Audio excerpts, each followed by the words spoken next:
Hello there, World of Tankers, and welcome to the channel. I'm your host, World of Blitz, and in today's video, we'll be taking a look at the Object 452K. This is a Tier 9 Soviet Collector Heavy, which is currently for sale for the price tag of $30 US. A lot of people have been asking me about this bundle and whether I think it is worth it or not. So in today's video, I'm going to be talking about the Object 452K for any of those who want to know about the tank itself, and I'll be talking a little bit about the bundle at the end of the video. Now, the 452K is a vehicle that, when it was first introduced into the game, I didn't really like all that much, mainly down to the fact that it was kind of meh on the armor department. I mean, its side armor is absolutely atrocious, which is weird because it's a Soviet heavy. You know, you think that side scraping would be really good on most Soviet tanks, which it is, except for this one. I think this is the only Tier 9 Soviet heavy that can't really side scrape effectively.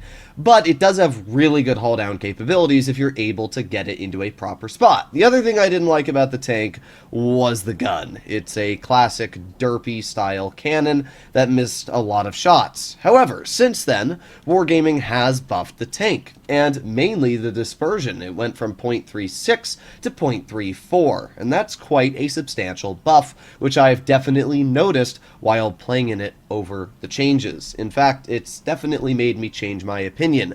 Now that the gun actually has decent dispersion, it has definitely made this quite an enjoyable tank to drive, especially when you realize it's got very good pen, 352 millimeters of heat, a beefy alpha of 460, and also very solid mobility.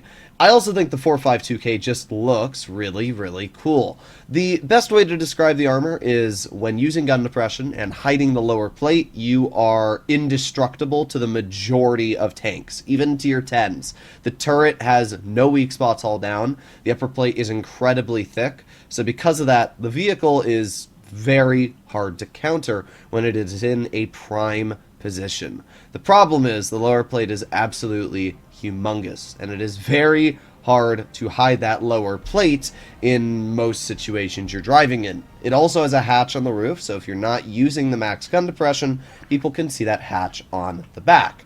Thankfully, it does have good mobility, which is quite nice, and as we said, it has a pretty beefy alpha. So you can out-trade opponents that are in front of you, even if you are in the situation where you aren't able to fully hide your weak spots. The other thing you're going to have to be careful about with this tank is when rolling around a corner, this turret is not as front-mounted as one may think, and it's actually more towards the middle, which means that when rolling around a corner, look how much of the front of the hull sticks out before you are actually able to see who you're looking at. It's very tricky. It's kind of like a 113. So when a tank that can't side scrape and rolling around a corner, you're going to have to be very careful about what you're poking, because they're going to see you before you usually see them.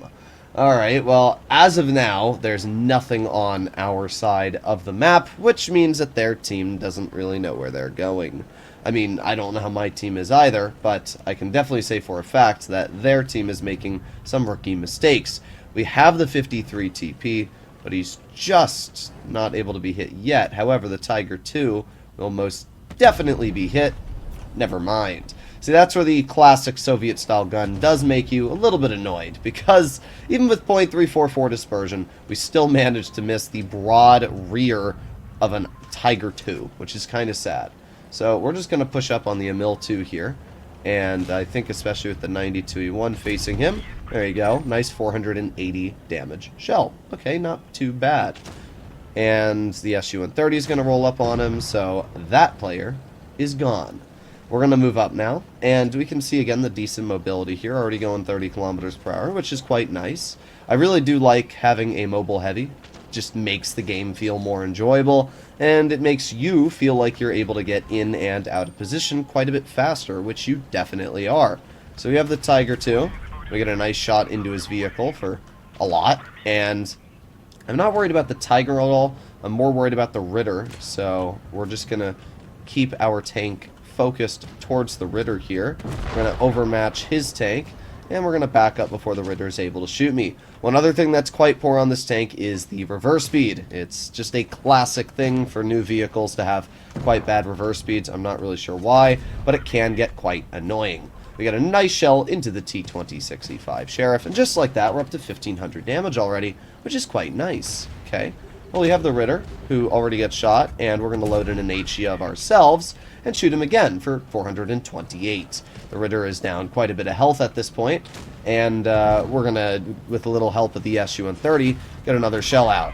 Pretty good example there of us poking the corner and the Ritter being able to see about every bit of my hull. Oh, that was a little annoying. The SU kind of scraped us on the side there, which caused us to not be able to hide our hull at all.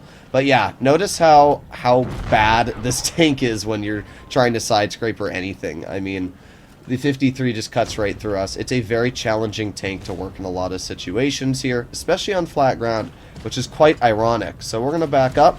There you go. We do get a bounce that time from a tier 8 heavy. We roll him pretty hard, 514 in return. Alright, we're at 3,000 damage now, which is pretty good. We're going to push up a bit. We're going to see if I can get another shell out. Oh, we got the E50. That's not good. That shell slams right into our lower plate as well. Let's see, 53 pokes, and our teammates are able to clear them before there's any problem. Alright, well, let's move up a bit, and hopefully, yeah, look at that, right through my hatch 2 times in a row from that E50 as well. So again, like, the armor on this tank, it's good, but it's definitely got weaknesses which bring it down a notch, and it's really only perfect when you're hull down. We still did good, and this is why I said the gun on the tank is quite nice now after they buffed its dispersion. We had 4,000 damage this game, we were able to outtrade our opponents, but you can definitely see that, especially in town engagements, its armor just doesn't really work. I could have been in an IS-8 and probably got more bounces angling. And yeah, that was an ace. So I think that shows just all I need to show there for the first game. But let's do one more battle in the 4-5-2, and let's hopefully be able to play hull down. I mean, I was hoping that the enemy team on Port Bay was going to position themselves on the heavy medium flank, which is where we're able to work hull down. Unfortunately, their whole team just kind of flanked and didn't accomplish all too much, so we weren't able to use our vehicle hull down at all. I'm hoping that we get on a map that allows us to do that. Maybe Dead Rail Hill, but it's a bit of a tricky one because we only have 7 degrees of gun depression. It's not 8. And 7 isn't bad, but it's not great when your tank has a big old lower plate that sticks up when you're trying to hide it. You know, if you had 8 degrees, it would be a lot easier to hide that plate. But yeah, with 7, it's a bit awkward, especially depending on what ridgeline you're working. So I guess we'll find out. Well, we're on Canal, which does have some hull down positioning, I will say, but it's very dependent on where our team goes and where their team goes, because I'm going to try and make my way towards the medium flank. And we do have a medium, we have a Lorraine 40 ton, but it's, we're just hoping basically that our Lorraine doesn't die before I get there, because I don't want to try and hold against a Boss Shotgun 25 ton, and as well, what else do I have? A T-25 Pilot one alone. Alright, well, we'll see. We also have the ISU, but clearly he doesn't know how to climb up a hill, so that's not very promising. Either way, we are again using the good mobility on this tank. You can see this thing is no slouch. We're chilling at 40 kilometers per hour right now, which is very nice. I really enjoy the mobility on this vehicle. The Boss Shotgun 25 ton already gets a shell into my Lorraine, which isn't great, but I don't think it's the biggest issue ever, because we're going to chill in this bush right here, and that definitely hit the bat shot. And because we were far enough behind the bush, we also are not spotted. Yep, we did hit the bat shot. Nice. Yeah, this is where always having a little bit of a viewing advantage on your opponent can be quite nice. We got the T-25 Pilot 1. Get a nice shell into him as well. 453 damage. Nice. Okay, well that's 900 damage we've dealt in 2 shots.